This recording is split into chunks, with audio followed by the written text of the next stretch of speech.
असताना आज पौर्णिमेच्या सगळ्यात पहिल्यांदा आधी शुभेच्छा देते. काही पुराणातले संदर्भ आपल्याला घेता आले तर घेऊ आणि त्यानंतर हे नातं असंच वृद्धिंगत होत होत राहो, प्रेम सगळ्यांना मिळत राहो.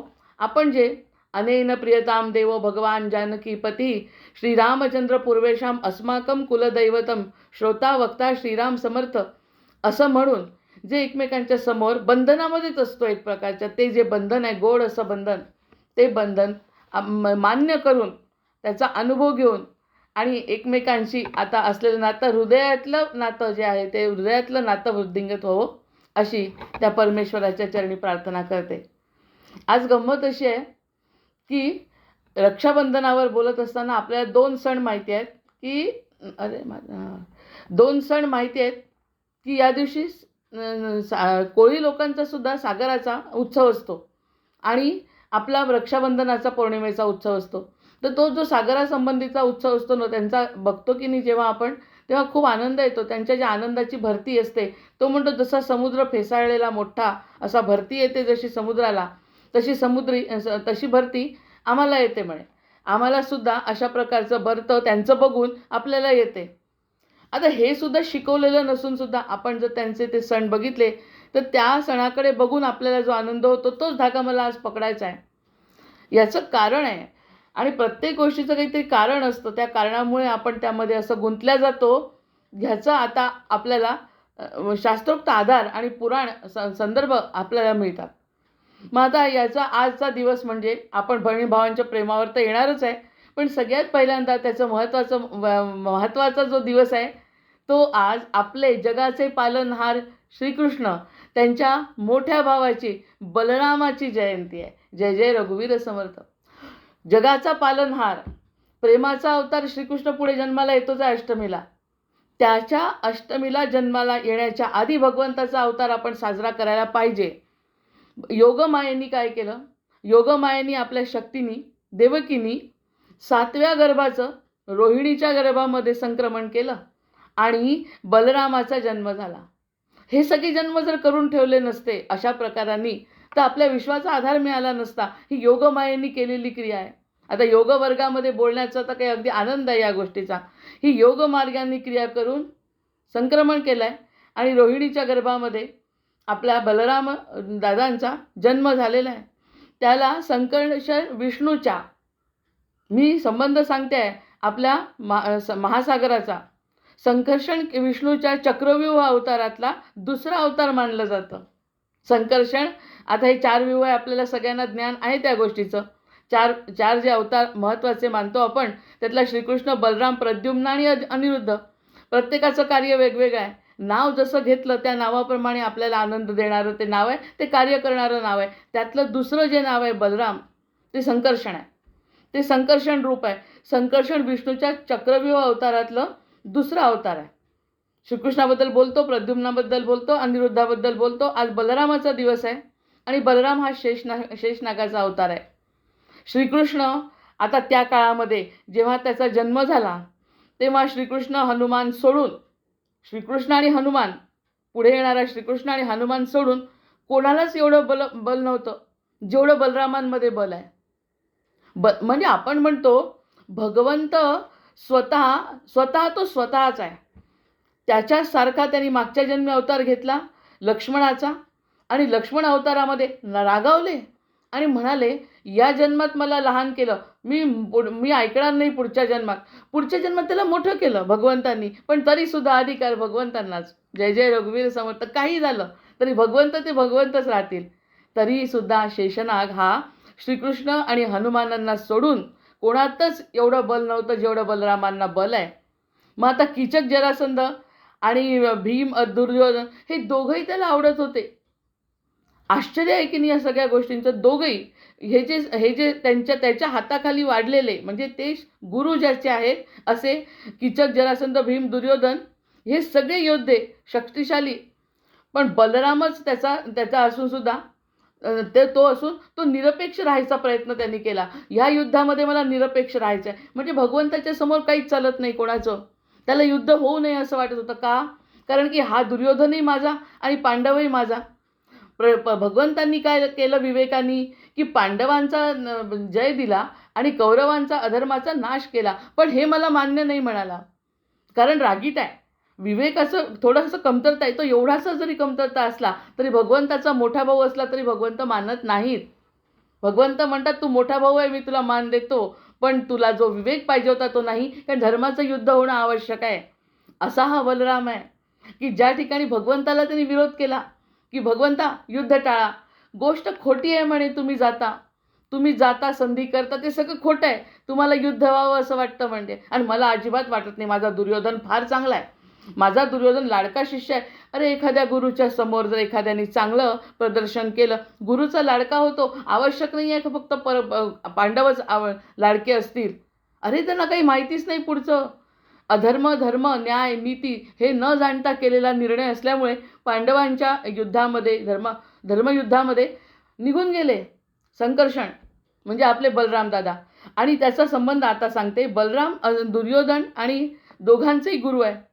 आणि हे जे शेषशाही भगवंत आहे, शेषशाही भगवंत क्षीरसागराची पूजा म्हणून केल्या जाते. जय जय रघुवीर हे मला या ठिकाणी सांगायचं आहे. मग बहीण भावांचं सांगू. क्षीरसागराच्या मध्ये राहणारे आपले बलराम दादा म्हणजे शेषशाही विष्णू. म्हणून शांताकारं भुजगशयनं पद्मनाभं सुरेशं विश्वाधारं गगनसदृशं मेघवर्णं शुभांगं लक्ष्मीकान्तं कमलनयनं योगिभिर्ध्यानगम्यं वंदे विष्णुं भवभयहरं सर्वलोकैकनाथं. जय जय रघुवीर समर्थ. अशा पद्धतीने भगवंतांची विष्णूची पूजा करत असताना ज्याच्या आधारावर जे आहेत बसलेले क्षीरसागरावर शांतपणे, ते बलराम आहेत. बलरामाचं ते रूप आहे. क्षीरसागराची पूजा म्हणून शेषशाही विष्णूची त्या ठिकाणी स्थित आहे असं समजून क्षीरसागरामध्ये जी पूजा होत होती त्याचं प्रतीक म्हणून आपण प्रत्येक गोष्ट प्रतीक म्हणूनच करतो की नाही. आपल्याला क्षीरसागर कुठे माहिती आहे ही कल्पना वाटते, पण तसा मग महासागर. आणि असा हा जो महासागर आहे, समुद्राचा अवतार असलेला बलराम, त्याची पूजा केली जाते. म्हणून समुद्राला अर्पण केलं जातं नारळ. त्याचं वस्त्र याचाच अवतार आहे महासागराचा, म्हणून त्याची वस्त्र निळी आहेत. या सगळ्या गोष्टींचा आपण विचार केला पाहिजे की बलरामाचं जेव्हा आपण चिंतन करतो, दुर्योधनांनी केलेली बलरामाची स्तुतीसुद्धा आहे, ज्याने आपल्याला खूप फायदा होतो. दुर्योधनांनी केलेली स्तुती. आणि कारण दुर्योधनाला बलराम आवडत होते, कारण की ते आवडते गुरु आणि आवडता शिष्य होता. त्यांनी म्हणून ती स्तुती केली. त्याचंसुद्धा आपल्याला फळ मिळतं म्हणतात, कारण त्यांनी मनापासून स्तुती केली. पण काय मागावं हे त्याला समजलं नाही आणि पुढे भगवंत असल्यामुळे बलरामाची ती गोष्ट पूर्ण झाली नाही, त्याला ते मिळालं नाही. धर्माच्या विरुद्ध अधर्म कसा टिकेल. मग या समुद्राचा अवतार बलरामाला मानतात. त्याचे कपडेसुद्धा निळे दाखवतात. आणि त्याला बलराम, लक्ष्मण आणि शेषनाग या नावाने ओळखलं जातं. शेषनाग महाविष्णूचं तामसिक ऊर्जा रूप आहे, तामसिक ऊर्जा रूप आहे. आणि असं रूप भगवंताचं आपल्याला पटेल का. आता दयानिधी, राम का नाम दयानिधी है, तो दया तो करेंगे कभी ना कभी. असं जर ज्या कोणी म्हटलं त्याच्यावर दया दिसली तर पाहिजे. बलरामाची दया आहे, पण बलरामाची दया दिसू शकत नाही. कारण काय की ते तामसिक रूप आहे.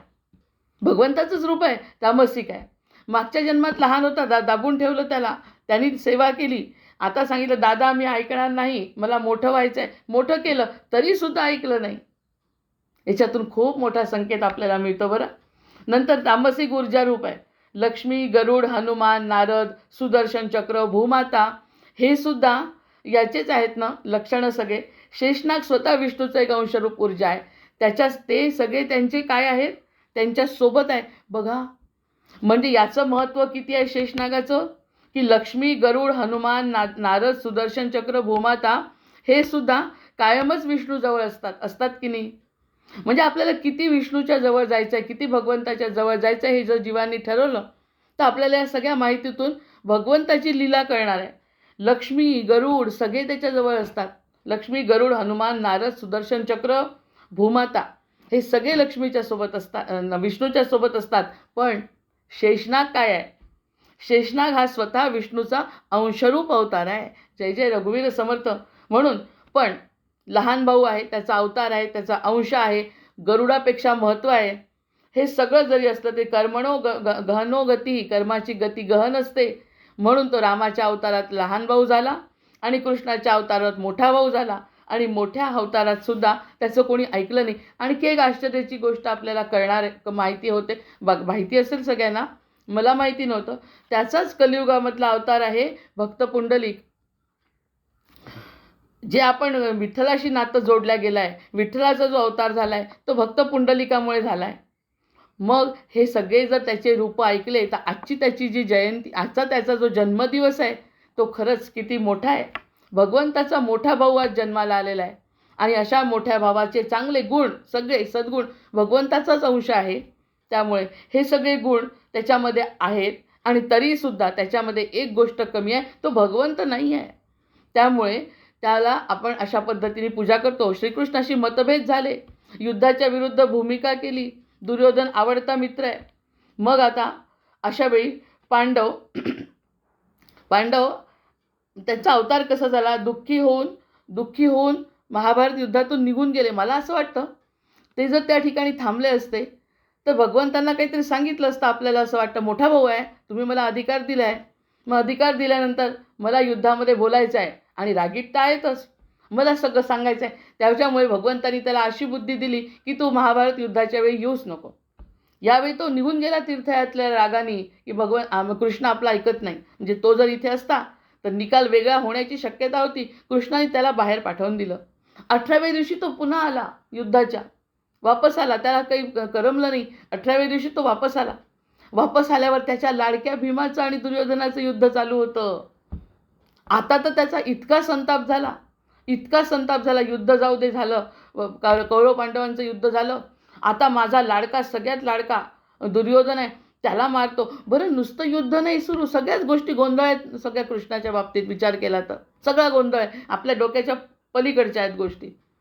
पण ते झालं, ते चांगलं झालं जरी असलं, तेव्हा होत होतं तेव्हा ते ऐकायला कठीण आहे ना. मग तो म्हणाला, युद्ध झालं, मी चुपचाप तिकडे निघून गेलो तीर्थयात्रेला, ठीक आहे. 18व्या दिवशी वापस आलो तर माझा लाडका दोघांचं युद्ध मी बघतोय आणि ते युद्ध साधं आहे का? अधर्माच्या विरुद्ध युद्ध करतोय, मांडीच्या खाली मारतोय. मला बिलकुल आवडत नाही कृष्णा तुझं हे. इतका राग आला. पहिल्यांदा तर नाराज होऊन निघून गेले, आता तर राग येऊन निघून गेले. आता मला तुझं तोंड बघायचं नाही, कारण तू माझ्या लाडक्या, मारा, युद्ध करा, पण धर्माने तर करा.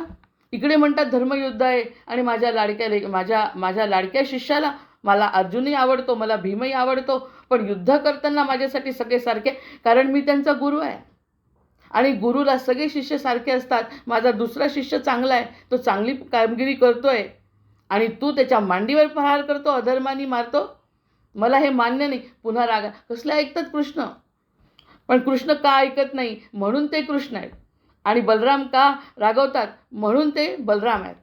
तर अशा या बलरामांचा, शेषशाही अवताराचा, जे भगवंतांना आधार देतात, त्यांचा आज जन्मदिवस आहे. म्हणून महासागराची पूजा केली जाते. निळ्या रंगाचा त्याचा रंग आहे. गच्छ देवी व्रजं भद्रे गोप गोपीभरलंकृतं रोहिणी वासुदेवस्य भार्या तत्रास्ते नंद गोकुळे देवक्या जठरे गर्भ शेषाख्यं ध्याम ममकं तत्र सन्निकृष्य रोहिण्या उदरे सन्निवेशय.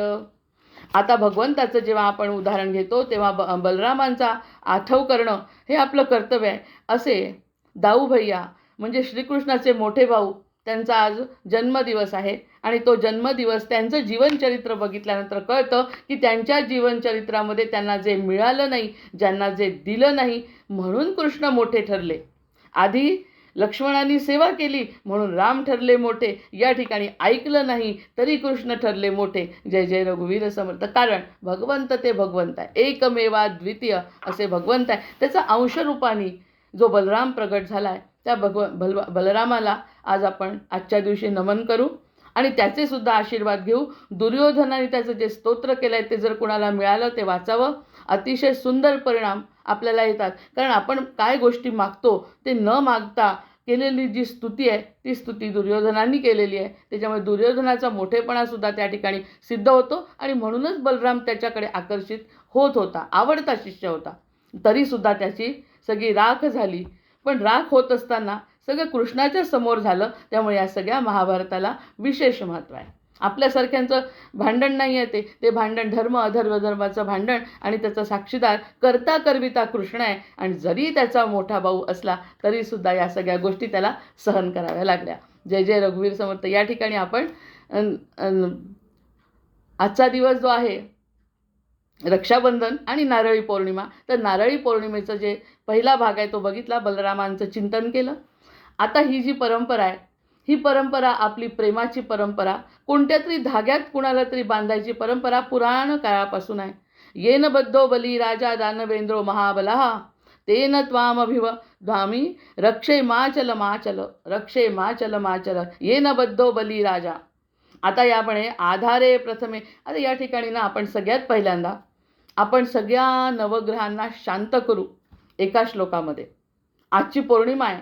पौर्णिमा म्हणजे मनाचा कारक असा ग्रह, जो पौर्णिमेचा चंद्र आहे, तो आकाशामध्ये अतिपूर्ण स्वरूपामध्ये उगवतो आणि त्याचा परिणाम तो जास्तीत जास्त मनावर करतो. असा हा जो चंद्र आहे त्याच्या साक्षीने आधारे प्रथमे सहस्र किरणम ताराद्वम स्वश्रये.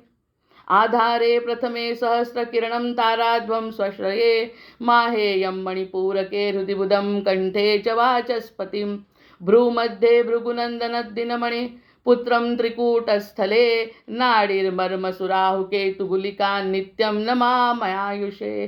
जय जय रघुवीर समर्थ. अशा सर्व ग्रहांचा उच्चार करून आपला योगवर्ग आहे, तर योगवर्ग हा ध्यानवर्ग आहे, देहाशी संबंधित आहे, मनाशी संबंधित आहे, हृदयाशी संबंधित आहे. तर एका ग्रहाला शांत करण्यापेक्षा नवग्रहातलं हे एक श्लोकी नवग्रह स्तोत्र म्हटलं तर आपल्या मनातल्या सगळ्या संकल्पना भगवंतापर्यंत पोहोचवण्याचं हे स्तोत्र आणि ही पौर्णिमा कारण ठरू शकते. कारण आधारे प्रथमे सहस्र किरणम ताराद्वम स्वश्रये. हे जे आहे सूर्य आत्म्याचा, कारण आपण त्याच्यामध्ये काय म्हणतो थोडक्यात, कारण आपल्याला रक्षाबंधनावर बोलायचं आहे. थोडक्यात म्हणजे सूर्य हा आत्मप्रकाश आहे, चंद्र हे मन आहे. आज मन माझं उदात्त आहे, मन माझं मोठं आहे. तर मंगळ म्हणजे शक्ती आणि कर्मशक्ती. आज जे आपण बोलतोय, आज जे करतोय, जो निर्णय घेतो ते म्हणजे मन आहे. बुध म्हणजे विवेक आणि बुद्धी आहे. जी बलरामांना त्रास झाला आणि कृष्णांनी सांगितलं विवेकबुद्धीने विचार कर, धर्म अधर्माचा विजय व्हायला पाहिजे धर्माचा, ते सांगण्याचं म्हणजे स्वधर्म पालन कर, हे सांगणारा बुध आहे. गुरु म्हणजे वाणी आणि ज्ञानाचं तत्व आहे. हे सगळं कळलंच नाही तर कसं होईल? हे आम्हाला माहितीच. नसती तारा नसती सीता नसती तारा काय जाहले असते, काय सार्थक या देहाचे हेही कळले नसते अमृतकण. काय कळलं असतं हे नसतं पाहिलं तर? नसता बलरामाचं चरित्र पाहिलं, नसतं श्रीकृष्णांचं चरित्र पाहिलं, नसतं तारेचं, नसतं सीतेचं, काय कळलं असतं कसं जगायचं? त्यामुळे गुरु सांगतो वाणी, ही जी गुरुची वाणी आहे आणि ज्ञानाचं जे तत्व आहे त्यातूनच तर आपल्याला हे सगळं कळतं की बलराम तत्व, कृष्ण तत्व, राम तत्व, सीता तत्व. मग शुक्र काय सांगतो? ह्यामध्ये सगळ्यांमध्ये जे आहे ते सौंदर्य ते सांगतो. शनी सांगतो कर्म आणि काल. शनी सांगतो कोणतं कर्म केलं पाहिजे. ह्याला ते कर्म करता आलं नाही बलरामाला, निघून गेले. म्हणजे आपल्या तीर्थयात्रेला निघून गेले. ज्या ठिकाणी कर्म करू शकत नाही तीर्थयात्रेला निघून गेले. अर्जुनाला सांगितलं तुला करायला पाहिजे, अर्जुनाला सांगितलं तुला करायला पाहिजे, तू केलं पाहिजे, तू जर नाही केलं तर चालणार नाही आहे, तुझी इच्छा असो किंवा नसो, मला ते युद्ध व्हायलाच पाहिजे, मलाच व्हायला पाहिजे. हा कोणता न्याय आहे? हे आपल्या समजण्याच्या पलीकडे. हा जो मंथन चालू आहे ना, प्रदूषणयुक्त मंथन, विष येत आहे की नाही बाहेर, हा अनुभव आपण सुद्धा घेतो. म्हणजे भगवंताची जी इच्छा आहे. आणि विष समुद्र मंथन होत असताना जर काही अडचण आली ना तर भगवंत स्वतः कुर्माच्या रूपाने आधार देतात. होऊ द्या, सगळा गोंधळ होऊ द्या, सगळं विष बाहेर पडू द्या, मग अमृत येणार आहे. मग हे जे सांगणारं जे तत्व आहे शनी, ते कर्म करा म्हणतात. कर्म करा आणि कर्म केल्यानंतर त्याच्यावर कालाचा काहीही परिणाम होत नाही असा शनिग्रह आहे. राहू काय म्हणतो? राहू म्हणतो की अतृप्ती, भ्रम जे काही आहे. केतू म्हणतो वैराग्य. गुलिक म्हणजे या सगळ्या गोष्टीमध्ये येणारे अडथळे, या सगळ्या गोष्टी पार करण्यासाठी नवग्रह स्तोत्र म्हणून नवग्रह ज्यांनी निर्माण केले त्याला वंदन. कस्तुरी तिलकम ललाट पटले वक्षस्थले कौस्तुभम नासाग्रे वरमौक्तिकम करकले वेणुकरे कंकणम. आता ह्या सगळ्या गोष्टी जर या नवग्रह स्तोत्र म्हणत असताना आधी नवग्रहाला शांत करायचं. जसं बलरामांचं चरित्र पाहिलं, पण बलरामांच्या चरित्रातून कृष्णापर्यंतच गेलो ना शेवटी, तसं नवग्रहाच्या स्तोत्रामध्ये पूर्ण नवग्रहांचं हे एकश्लोकी नवग्रह स्तोत्र पौर्णिमेच्या दिवशी म्हणून आपण भगवंतापर्यंत पोहोचू शकतो. भगवंताच्या पर्यंत पोहोचण्याचे अडथळे आपल्याला बलरामांच्या चरित्रात कळतात. त्याचा अंश असून सुद्धा अडचणी कळल्या त्याला कळत नाही आहे धर्म अधर्म काय आहे. तो फक्त चांगली वृत्ती बघतो, त्याला धर्म कळत नाही असं जाणवतंय. ते सुद्धा टाळण्यासाठी आपण आपल्या या आधाराने भगवंताचं स्मरण करतो. जो परम परम विष्णू आहे त्याचं स्मरण करतो. म्हणजे या ज्या ग्रहांच्या गोष्टी आपल्यापर्यंत येत नाही. आता रक्षाबंधनाची जी परंपरा आहे ती फार पुरातन आहे. या नवग्रहांच्या स्तोत्रानंतर, भगवंतांच्या आराधनेनंतर, आपल्या बलरामांच्या स्मरणानंतर आपण आपल्या रक्षाबंधनावर जर विचार केला तर बघा, पौराणिक परंपरा आहे.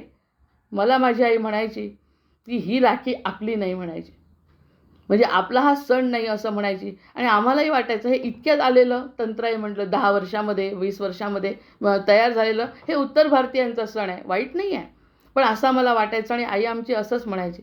मग असं म्हटल्यानंतर आपल्या मनावर सुद्धा तेच परिणाम होतात आणि आपण म्हणतो आपला सण नाही, आपली भाऊबीज, आपला रक्षाबंधन नाही. अरे, रक्षाबंधनाच्या दिवशी ग्रहताऱ्यांचे संकेत काय सांगतात हे जर पुराणांमध्ये वाचलं तर कोणता धागा पकडायचा हे कळण्याचं सुद्धा सामर्थ्य आहे. म्हणून मी नवग्रह स्तोत्र आधी म्हटलं की सत्याचं ज्ञान व्हायला पाहिजे. आपल्या कल्पना काहीही असू शकतात.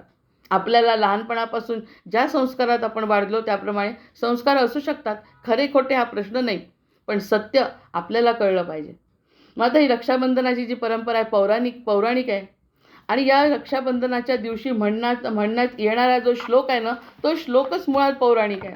त्यांनी म्हटलंच आहे ना की या ठिकाणी म्हटलेलं आहे की, एक मिनिट, राजा बली जो आहे, त्या वामन अवतारामधला जो राजा बली आहे, त्यांनी देवाला 3 पावलं जमीन देऊन टाकली. 3 पावलं जमीन देतो असं म्हटल्यावरती 2 पावलांमध्ये पाताळ आणि स्वर्ग सगळं त्यांनी घेऊन घेतलं. भगवंतांनी वामन अवतारामध्ये आपण चरित्र पाहिलं आहे. तिसरा पाय कुठे ठेवू म्हटलं तर त्यांनी स्वतःचं समर्पण केलं. स्वतःची बुद्धी आणि स्वतःचा देह समर्पित केला आणि भगवंतांना सांगितलं माझ्या डोक्यावर ठेव. आणि डोक्यावर ठेवल्यानंतर भगवंतांनी त्याला सुतलात पाठवलं. सुतल अतिशय ऐश्वर्य संपन्न असा भाग आहे. आपल्याला पाताळ वाटतो, तो पाताळ नसून अतिशय ऐश्वर्य संपन्न, स्वर्गसुद्धा ज्याचा हेवा करेल अशी गोष्ट सुतलामध्ये 3 नंबरचा पाताळ, 3 नंबरचे जे 7 आहेत त्यातला तिसरा सुतल, त्यामध्ये पाठवलं. पाताळ नाही, सुतलात पाठवलं. तिथे सगळ्या प्रकारची संपत्ती आणि सगळ्यात महत्त्वाची गोष्ट अशी घडली की भगवंत म्हणाले मी तुझ्यासाठी द्वारपाल म्हणून उभा राहीन आयुष्यभर. तो बली तसा चिरंजीव आहे आणि तुझ्या द्वारावरती मी द्वारपाल म्हणून आणि तुझ्या राज्याचं रक्षण करीन. तुला कशाचीही कमी कधी पडणार नाही. इतकं सुंदर वाक्य भगवंत बोलले आणि ते पाळतात. पण पाळत असताना अडचण आली. इथे अंशावतार आणि पूर्णावताराचा प्रश्न आहे. ज्या ठिकाणी ते म्हणाले की मी तुला राज्य दिलं आणि तुझं द्वारपालकत्व स्वीकारलं, तुझं संरक्षण मी करतो, आणि भगवंत विसरून गेले. हीच गोष्ट सुदाम्याच्या बाबतीत सुद्धा झाली. सुदाम्याच्या बाबतीत इतके हेलावले. सुदामा जसा त्यांच्याकडे घेऊन आला, जसा पोहे त्यांनी दिल्याबरोबर भगवंत इतके हेलावले की विसरून गेले आपण काय देतोय, आणि सगळं सुदाम्याला द्यायला तयार झाले.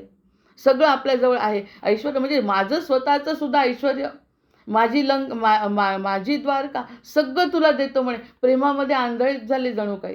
तेव्हा रुक्मिणी माता म्हणाल्या थांबा, थोडा विचार करा. एकदा तुम्ही संकल्प सोडला, तुम्ही सगळं देऊन टाकलं, उरलं काय आपल्याजवळ? आपण त्याच्याकडे जायचं का? इतका भगवंत आतुर होतो प्रेमाच्या पुढे. असं जेव्हा त्याला केलं तेव्हा जागृत केलं रुक्मिणी मातेने, थोडं थांबा, अहो द्या हो ऐश्वर्य, पण स्वतःला विकता की काय? आपल्याला बाकीची कामं करायची आहेत अजून, अशी जेव्हा जाणीव दिली तेव्हा भगवंत जागृत झाले. यातून भगवंताचं प्रेम लक्षात येतं की जर भक्त त्याच्याकडे आला तर तो असा होऊन जातो की सगळं देऊन टाकतो, आता मी काही माझ्याजवळ शिल्लक ठेवत नाही. त्याला विसर पडतो. तसा भगवंताला विसरच पडला बळीराजाच्या वेळेस की त्यांनी आपल्याला असं वाटतं बळीला त्यांनी शिक्षा दिली, बळी आतमध्ये गेला आणि भगवंत रमले, त्याच्याच घरी रमले. मग असं झाल्यावर लक्ष्मीला काळजी वाटली, अरे निघूनच गेले. कार्य केलं, अवतार घेतला, ठीक आहे, वापस या ना. आपल्या वैकुंठामध्ये वापस नाही यायचं का? काय करावं प्रश्न पडला. भगवंत वैकुंठात नाही. भगवंत तसाही जास्ती वेळ भक्ताच्याच घरी असतो. ह्यानी तर म्हणजे प्रॉमिसच केलाय की मी तुझ्याकडे राहतो. तेव्हा लक्ष्मीनी एक धागा घेतला आणि त्या धाग्यानी धागा घेऊन ओवाळ्याच्या निमित्ताने बलिराजाकडे आली आणि बलिराजाला बसवलं, त्याला बंधनात बांधलं आणि त्याला सांगितलं, मला सगळं आवडतंय, तुझं कार्य मोठं आहे, भगवंतांचं स्वरूप आणि रूप आणि प्रेम मला सगळं माहिती आहे, पण वैकुंठ रिकामा आहे, त्याचं काय करायचं? आता मला तू म्हणजे जगाची माता बलिराजाकडे म्हणते, प्रार्थना करते की भगवंत तुझ्याकडे ठेवून घेतले, हे आमच्यासाठी कसं योग्य राहील? तुला तरी पटतंय का? तू माझा भाऊ आहे ना, तू माझा भाऊ आहे, तू याच्यावरती काहीतरी कर. असं जेव्हा त्यांनी सांगितलं तर त्यावेळी बलिराजाचं हे जे बंधन बघितलं बहीण भावाचं, भगवंत पिघळले आणि मग त्यांनी सांगितलं, पूर्ण अवतारामध्ये मी तुझ्याकडे राहतो आणि अंशावतारामध्ये मी बलीकडे राहतो. म्हणजे भगवंतांना नेण्याचं कार्य या धाग्याने झालेलं आहे. जय जय रघुवीर समर्थ. हा जो धागा बलीला बांधला, कारण तसं भगवंत हिचं ऐकणार नव्हते. कारण भगवंतांचं असं आहे, एकदा दिलं म्हणजे त्या ठिकाणी झोकून दिलं. कितीतरी दिवस बलीकडे आनंदात राहत होते, विसरून गेले सगळं आपलं स्वतःचं अस्तित्व, असं भगवंत विसरून जातो. तेव्हा लक्ष्मी मातेला शेवटी प्रार्थना करावी लागली बलीला, आणि मग तिने बलीला प्रार्थना करून आणि ते अशा पद्धतीने त्यांच्याकडून मागून घेतलं. भगवंत जे रमले त्या भगवंतांना यांनी आपल्या ठिकाणी मागून घेतलं आणि वैकुंठामध्ये वापस आलं. हे झालं पहिलं. आता जे दुसरं आहे, दुसरा जो या ठिकाणी म्हटलं आहे राजा बली आणि माता लक्ष्मी याचं झालं. दुसरं वर्णन आपल्याला सगळ्यांना माहिती आहे की आपली ही कृष्ण आणि द्रौपदी चिंधी बांधते द्रौपदी हरीच्या बोटाला, हे दुसरं पुराणातलं उदाहरण घेतलं म्हणून त्याच्यावरती तर आपण अतिशय सुंदर चिंतन मनन होतच असतं सतत. सिनेमांमधून गाण्यांमधून होत असतं. पहिलं बली आणि लक्ष्मी, दुसरं झालं ही कृष्ण आणि द्रौपदी. सुभद्रेलाही त्याला बांधायची होती. त्यानंतर आता ही राणी कर्णावती आणि सम्राट हुमायूं, हे 1535चं म्हणजे आता इतिहाससुद्धा सांगतो, पुराण सांगितलं, इतिहाससुद्धा सांगायला पाहिजे. चित्तोडची राणी जी कर्णावती आहे ना, तिनं गुजरातच्या सुलतान बहादूर शाह याच्या आक्रमणापासून, त्यांनी म्हटलं गुजरातचा सुलतान बहादूर शाह याच्या आक्रमणापासून आपल्या राज्याचं रक्षण करण्यासाठी मुघल सम्राट हुमायूंला राखी पाठवून मदतीची विनंती केली. हुमायूंला राखी पाठवली. हा इतिहास आहे. म्हणजे या इतिहासावरती चर्चा करत असताना नुसतं पुराण नाही, पुराणाच्या नंतर इतिहासावर चर्चा केली तर हिनीसुद्धा, राणी कर्णावतीनीसुद्धा आपल्या हुमायूनला राखी पाठवली. मग आता हे झालं, राखी पाठवल्यानंतर तिला त्यांनी मदत केली, हा इतिहास आहे. दुसरा सिकंदर आणि राजा पुरू. मोठे मोठे उदाहरणं घ्यायचे. आपण तर आपल्या बहीण भावाला जे करतो ते उदाहरणं कशामुळे प्रबळ होतात. सिकंदर आणि राजा पुरू म्हणजेच तो पोरस. इसवी सन 326 सिकंदर पत्नी रुक्साना राजा पुरूला राखी पाठवून युद्धात सिकंदराला मारू नये असं म्हणते. सिकंदराला मारू नये अशी विनंती करते. युद्ध सुरू आहे. जसं इकडे म्हटलं की बलरामाचं, आपलं महाभारताचं युद्ध सुरू आहे आणि बलरामांनी जर म्हटलं की हे युद्ध होऊ नये, तर असं ऐकलं का भगवंतांनी? नाही ऐकलं. पण या ठिकाणी बंधनामध्ये फरक आहे. मग जे धर्मासाठी लढतात, जेव्हा प्रेम जागृत होतं तेव्हा तिने जेव्हा सांगितलं की सिकंदराला मारू नको रे, जेव्हा त्यांनी असं म्हटलं तेव्हा त्याला संरक्षण दिलं, विश्वास दिला, एकमेकांची काळजी घेतली आणि त्याच्यावरती प्राणघातक हल्ला त्यांनी केला नाही. नाही म्हटलं तरी फरक पडतो. मला वाटतं सगळ्यांनीच राखी बांधावी एकमेकांना. त्यामुळे नाही म्हटलं तरी मनामध्ये फरक पडेल आणि त्या फरकाने एकमेकांबद्दल निदान प्रेम तरी जागृत होईल. असं जरी केलं तरी हा धागा आपल्याला म्हणजे मोठे मोठे इतिहास बदलत आहेत, पुराणकथा सांगतात आहे. या सगळ्या गोष्टी जर आपण बघितल्या तर राखीचं म्हणण्यापेक्षा या धाग्याचं प्रेमाचं महत्त्व किती आहे ह्याबद्दल चर्चा केली तितकी थोडी आहे. त्यानंतर आता हे झालं पुराणांमधलं तर आपल्याला बलिराजाचं सगळ्यात पहिल्यांदाचं कार्य कळलं. आता आपलं लाडकं दैवत, आराध्य दैवत जे आहे, ज्याचा जन्मच आपण म्हटलो की पुंडलिक म्हणजे शेषनाग ह्या रूपात झाला आहे, म्हणजे शेषनागच पुंडलिकाच्या रूपाने अवतरला आहे. तर असं जेव्हा आपण म्हणतो तेव्हा त्याचं किती महत्त्व आहे विठ्ठलाचं. आणि या विठ्ठलाला मानणारे, या विठ्ठलाचं सर्वस्व कशाला, विठ्ठलाचा अवतारच मानलेले आपले ज्ञानेश्वर आणि त्यांची बहीण मुक्ताबाई. आता ज्ञानेश्वरांचं चरित्र असं आहे आणि मुक्ताबाईचं चरित्र असं आहे, ते स्वतंत्र व्यक्तिमत्व आहे. दोघंही स्वतंत्र व्यक्तिमत्व आहे. आई-वडिलांच्या एका ह्यामध्ये ते बांधल्या गेले. प्रत्यक्षात ते मुक्त आहे. मुक्ताईचं नावच मुक्त आहे.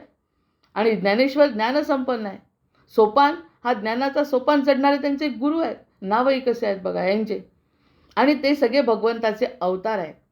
मग ते भगवंताचे अवतार त्यांना कोणत्या प्रेमाच्या बंधनात अडकवणार, कोण कोण कसं अडकवणार. सगळ्यांना बंधन आहेत, यांना बंधन नाही.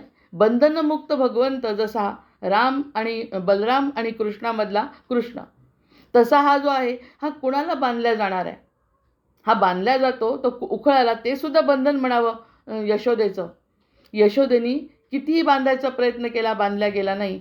पण जेव्हा त्याला उखळाला बांधलं तेव्हा तो बांधला गेला. याचं कारण, आई प्रेमाच्या दोरीत मी बांधला जातो, असे त्याचे शब्द आपल्याला भगवंतापर्यंत नेऊ शकतात. बाकी कशानेही तो बांधला जात नाही. मग असे जे ज्ञानेश्वर आहे, अशी जी मुक्ताई आहे, त्यांना इतकी निराशा आली एकदा. किती करावं माणसाने, माणसाने करावं, करायला काही मर्यादा, शेवटी देह आहे. रामचरित्रामध्ये सुद्धा भगवंतांनी जेव्हा सीतेला सोडलं, जे सोडावं लागलं, त्याग करावा लागला. उत्तर रामायण आपण ऐकत नाही, पण जेव्हा सीतेचा त्याग करावा लागला, त्यांची अवस्था खरंच राम झाल्याशिवाय कळत नाही. त्याला काहीही वाटेल तसं आपण बोलतो, असं घडलं तसं घडलं, त्यांनी तिला सोडलं, असं केलं. हे सोडत असताना कोणत्या मर्यादेचं पालन केलं. एकही माझ्या राज्यातला व्यक्ती माझ्यावरती नाराज नको. मी राजा म्हणून आहे ना, मग राजाला त्याग करायलाच पाहिजे. राजाला फक्त पैशाचा आणि ह्याचाच मोह असं दिसायला नको. मला कशाचाच मोह नको. माझी प्रजा माझ्यासाठी दैवत आहे, असं जेव्हा मनामध्ये एक ठाम मांडलं रामांनी, तेव्हा जो कोपऱ्यात जाऊन कुणीतरी बोलला आणि कुणीतरी सांगितलं, त्याच्यावर आपल्या लाडक्या, आपल्या अर्ध्या भागाचा त्याग करणं सोपं आहे. आणि तो त्याग करत असताना त्यांनी एकांकी जीवन जे जगले, त्यांनी सीतेच्या शिवाय कधी आयुष्यात विचार केला नाही. अशा व्यक्तीला, सीतेला अग्निपरीक्षा होऊन सोडावं लागलं आणि त्यांनी ते सोडलं. त्याच्यातून वाईट न बोलताना त्यांनी असं विचारायला पाहिजे की त्यांच्या मनाची अवस्था काय असेल, ज्या सीतेसाठी त्यांनी त्याग केला. हे सीते रणकर्दन केलं आणि रावणाकडे गेले आणि रावणाला मारून सीतेला वापस आणलं. इतके कष्ट करून त्या सीतेला सोडायला लावतो, याचा अर्थ त्यांच्या मनाची अवस्था. आणि तो जो धोबी, जे कोणी व्यक्ती असेल, अगदी मोठाही असला लहानही असला, तरी त्याच्या शब्दाला किंमत देणारे हे जे रामचंद्र आहेत, त्यांच्याकडे बघितल्यानंतर त्यांचं कौतुक वाटतं. तर कौतुक म्हणण्यापेक्षा तिथे नतमस्तक होतो. धर्म म्हणजे काय आणि राजाचं कर्तव्य म्हणजे काय. आजचा जर विचार केला तर प्रत्यक्ष गुन्हा सिद्ध होतो पुराव्यानिशी, व्हिडिओ सगट, आणि तरीही सुद्धा त्याला फाशी होत नाही. आणि फाशी तर होतच नाही, डिक्लेअर झाल्यानंतर पुन्हा राष्ट्रपतीकडे जातो. राष्ट्रपती पेंडिंग ठेवतं, म्हणजे बाहेरही लाज नाही आणि अंतर्मनातही लाज नाही. अशा परिस्थितीमध्ये रामांचं चरित्र जे आपण ऐकतो, ते रामांचं चरित्र आपला आधार नाही का. समुद्र मंथनाला जो कासवानी आधार दिला, तोच आधार हे शास्त्र आपल्याला देतात. या शास्त्रांच्या आधाराने मग या सगळ्या गोष्टी जेव्हा आपण म्हणतो, असे हे जे ज्ञानेश्वर आहे, त्या ज्ञानेश्वरांना एकदा औदासीन्य इतकं आलं, किती करावं मी. रामाच्या वेळेसही आलं नाही, त्यांनी ते करून दाखवलं, पण पुढे त्यांचा अवतार घेत असताना त्यांच्या जीवाला यातना नाही का होणार. काळ बदलला, युग बदललं. युग बदलल्यावर तो त्रास माणसाला होतो आणि तो त्यांना अतिशय झाला. झाल्यानंतर त्रास झाला, दुःख झालं. त्या दुःखाला संपवणारं कोण आहे, तो धागा कोणता आहे. ते तर कोणत्याच धाग्यात बांधल्या जात नाही. ना ज्ञानेश्वर बांधल्या जात, ना मुक्ताई बांधल्या जात, ना कृष्ण बांधल्या जात, ना राम बांधल्या जात, पण प्रेमाच्या धाग्याने बांधल्या जातात.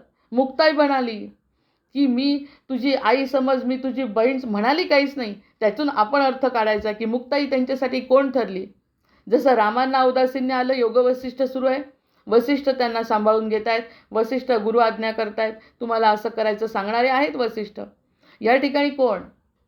आणि जे मोठे भाऊ सांगतात तशीच लहान बहीण आपली मुक्ताबाई उभी राहिली. औदासीन्य आलेलं आहे. मग तिने काय म्हटलं? योगी पावन मनाचा साही अपराध जनाचा. हे बंधन आहे बरं. आपण बंधनावर चर्चा करतोय. प्रत्येक वेळी ते धाग्याचं बंधन आपण विचार न करता आपण कोण कसं कोणाला सांभाळतं हा धागा पकडला पाहिजे. बलरामांचं चरित्र तेच सांगतं, द्रौपदीचं चरित्र तेच सांगतं, बलिराजाचं चरित्र तेच सांगतं, आणि आता इतिहासातले 2 चरित्र तेच सांगतात. आता ही मुक्ताबाई त्यांना सांगते, त्रस्त आहेत, ताटी लावून घेतलेली आहे. म्हणाले मला घराच्या बाहेर पडायचं नाही. आता अति झालं. आता मनात म्हणतात आता अति झालं. आता मला सहनशक्ती नाही. मी चांगला वाईट ठरवायचं मला नाही आहे. पण मला आता ही शक्तीच नाही राहिली आता की यानंतर काही मी करू शकेन. अगदी पूर्ण औदासिन्यामध्ये ते गेले. त्यावेळी छोटीशी मुक्ताबाई त्यांची बहीण म्हणते, योगी पावन मनाचा साही अपराध जनाचा. आणि म्हणते, विश्व राजे झाले वन्नी संती सुखे व्हावे पाणी. अरे सगळं वैश्वानर पेटलेलं आहे. सगळीकडे आग लागलेली आहे. सगळीकडे प्रदूषण आहे. हा अनुभव आपण सुद्धा घेतोय. सगळीकडे जेव्हा विचित्र वाईट प्रदूषण असं वातावरण या काळात त्या काळातही होतंच. इतका त्रास मानसिक त्यांना दिला, शारीरिक त्यांना दिला. इतका त्रास झाल्यावर जे औदासिन्यामध्ये गेले तेव्हा तिने जे ताटीचा अभंग म्हटला की योगी पावन मनाचा. आज पौर्णिमा आहे. पौर्णिमेच्या दिवशी मनाच्या संबंधित गोष्टी करायला पाहिजे. मन म्हणजे ज्याचा कारक चंद्र आहे तो ह्या मनाचं प्रेम अपेक्षित नाही. सर्वसाधारण प्रेम जे करतो ते प्रेम अपेक्षित नाही आहे. जर योगी पावन मनाचा शिकायचं असेल, समजून घ्यायचं असेल तर आजचा जो दिवस आहे भाऊबंधांच्या एकमेकांच्या प्रेमाच्या ओळखण्याचा, त्यावेळी भावाला आधार देते. योगी पावन मनाचा. तुझं मन पावन आहे. तू सगळ्यांचा आधार आहे. तुला मानो किंवा न मानो तू सगळ्यांचा आधार आहे. ह्याला एक कडा कशी येते? याकडे दुःखाची कडा आहे. लहान बहीण मोठ्या भावाला समजवते आणि ते जर समजवलं नसतं तर आपल्याला ज्ञानेश्वर मिळाले नसते. कारण त्यांची जी अवस्था होती ती अवस्था अति प्रचंड त्रासदायक त्यांना झाली. अशी एक वेळ येते जेव्हा सहनशक्ती संपते. तेव्हा म्हटलं योगी पावन मनाचा साही अपराध जनाचा. एका शब्दात मी तुम्हाला सांगते म्हणे की हा जो जनांनी केलेला अपराध आहे तो त्यांना समजत नाही आहे. त्यांना जर समजला असता तर ह्या गोष्टी घडल्या नसत्या. देवा तुम्ही बाहेर या. हा सगळा अपराध तुम्ही सहन करा. अपराध म्हणजे जेवायला खायला मिळत नाही हे तर सोडा, पण अंगावर शेण फेकणारे, येता जाता समोर दिसणारे इतके अपमान, आपल्याला थोडासा सुद्धा अपमान सहन होत नाही स्वतःचा. या ठिकाणी क्षणोक्षणी अपमान आहे. क्षणोक्षणी अपमान तर करतातच आहे, वरतून खायला नाही प्यायला नाही. एक क्षण असा आला त्यावेळी तिने सांगितलं हा सगळा जो अपराध आहे सहन करण्यासाठीच आपला जन्म आहे. जय जय रघुवीर समर्थ. दुसरा काही आपल्याजवळ मार्ग नाही आणि तो आपण करू पण नाही. हे जर मुक्ताबाई बोलल्या नसत्या तर, म्हणजे जी राखी बांधायसाठी लक्ष्मींना यावं लागतं. म्हणजे बलीचं सामर्थ्य काय इथे विचार करायला पाहिजे आपण. बलीचं सामर्थ्य काय आहे की ज्या ठिकाणी स्वतः भगवंताला अडकवून ठेवलं आहे आपल्याजवळ प्रेमाने. बरं, जबरदस्ती नाही, लक्ष्मीला यावं लागलं. म्हणजे जो प्रेमाने भगवंताकडे जातो त्या ठिकाणी लक्ष्मीसुद्धा येते आणि स्वतः भगवंत तर सोबतच असतात. असं हे जे बंधन आहे ते फक्त दैहिक बहीण आणि भाऊ हे नसून, तिने जेव्हा सांगितलं की साही अपराध जनाचा, हे तिचे दोघांचे जे वाक्य आहेत मुक्ताबाई आणि ज्ञानेश्वरांचे, ते वाक्य आपल्याला संसार तारणारे कल्याण करणारे वाक्य आहेत त्यांचे. ते तो दिवस म्हणजे बहीण भावाचं नातं अत्युच्च पातळीवरचं सांगणारा हा जो दिवस आहे. द्रौपदी एवढं सगळं ऐश्वर्य असताना सुद्धा द्रौपदीने जी चिंधी बांधली त्या चिंधीच्या आधारावर त्याने किती वस्त्र पुरवली की सगळ्या जगामध्ये हा चमत्कार ठरला आणि जगामध्ये द्रौपदी मोठी झाली कृष्णाचं प्रेम बघून. मग एवढीशी दिल्याने एवढं देतोय तर ते सांगणारा, हा बंधन सांगणारा, क्षीरसागरामध्ये उत्पन्न झालेला बलराम, तो त्या श्रीकृष्णाचा मोठा भाऊ, त्याचा सुद्धा दिवस आहे. विश्वराजे झाले वन्नी.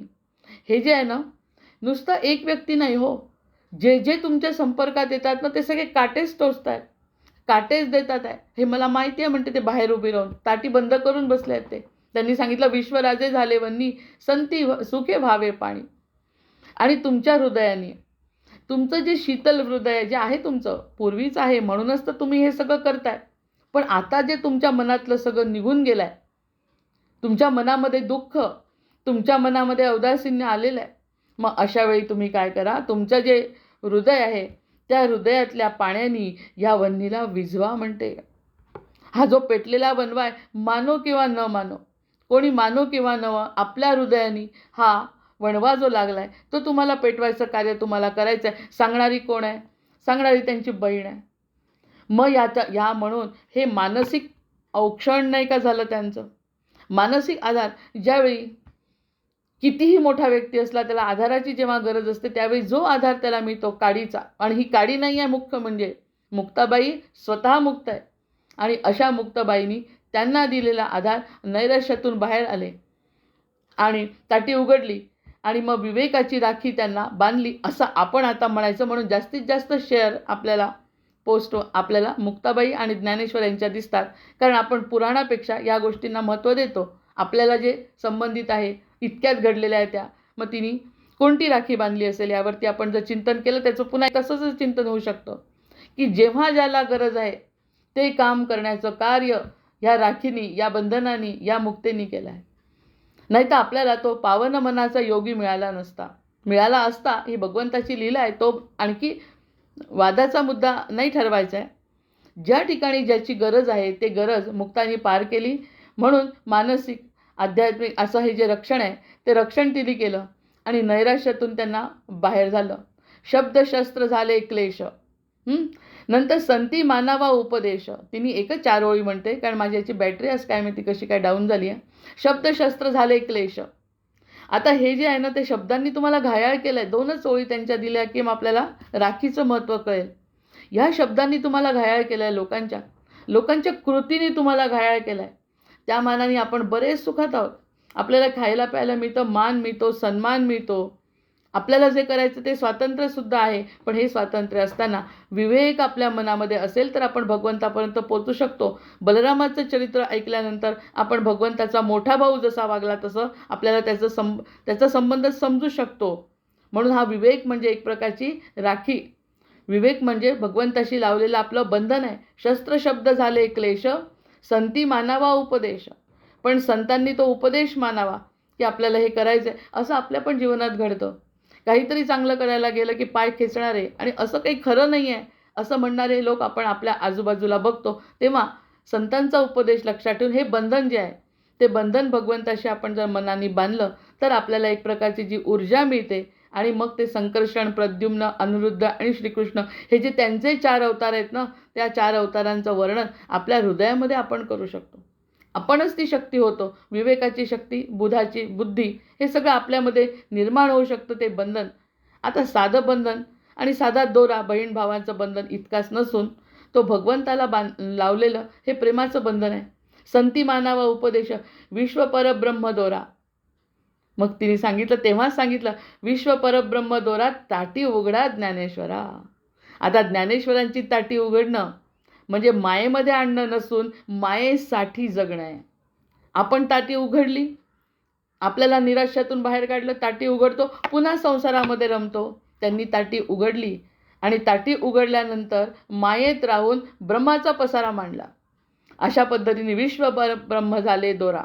अशी जी आमची परंपरा आहे, अशी जी आपली बहीण भावांची म्हणा, बलीची म्हणा, द्रौपदीची म्हणा, या सगळ्या परंपरेतून जीवाला काय कळतं? जीवाला महासागरासारखी जी महासागराची जी पूजा होते ना, तशा निळाशार अशा बलरामाची पूजा करणं. आणि बलरामांचा जो अंश श्रीकृष्णांचा जो अंश आहे बलराम, त्यालासुद्धा कसं भगवंतांनी अधर्मासाठी थांबवलं आहे.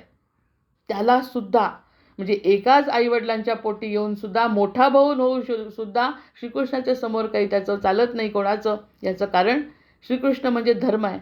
आणि त्या ब्रह्माला दोरा बांधणे, विश्व परब्रह्म दोरा, ताटी उघडा ज्ञानेश्वरा. अशा पद्धतीने ही जी ताटी तुम्ही उघडा आणि या संसारासाठी या आणि संसाराचा कल्याण करा. असं जसं त्यांनी म्हटलं, ह्या ताटीच्या अभंगाने जर एखाद्या जीवाचं कल्याण झालं आणि मनाची ताटी जर उघडल्या गेली तर संसारात राहून परब्रह्माचा विचार करत आपण परब्रह्माशी संबंध आपला जोडू शकतो. इतकं महत्त्व आजच्या या दिवसाचं आहे. या दिवसाचं महत्त्व इतकं जास्त आहे. म्हणून आपलं एक साधारण गोष्ट अशी आहे, एक धागा सुखाचा. 100 धागे दुःखाचे, जर तारी हे वस्त्र मानवा तुझे आयुष्याचे. आयुष्याचं वस्त्र बांधू ना आपण साधं चिंधी, तिने चिंधी जी बांधली ती तोडून बांधली. आपण आयुष्याचं वस्त्र, हे जे आयुष्य आहे ते सगळं भगवंताच्या चरणी अर्पण करू. आणि भगवंताच्या चरणी अर्पण केल्यानंतर भगवंतांच्या सगळ्या लीलांमधून भगवंत काय शिकवतो हे समजून घेऊ. आणि भगवंताच्या चरणी रतमस्तक झाल्यानंतर आपल्या जीवनाचं कल्याण करून घेऊ. हाच आपल्या या आजच्या चिंतनाचा मुख्य विषय आहे. जय जय रघुवीर समर्थ. भर्जनं भवबीजानां अर्जनं सुखसंपदां तर्जनं यमदूतानां राम रामेति गर्जनम् आवाहनं न जानामि तवार्चन पूजाञ्चैव न जानामि क्षम्यतां परमेश्वर क्षम्यतां परमेश्वर क्षम्यतां परमेश्वर. जय जय रघुवीर समर्थ.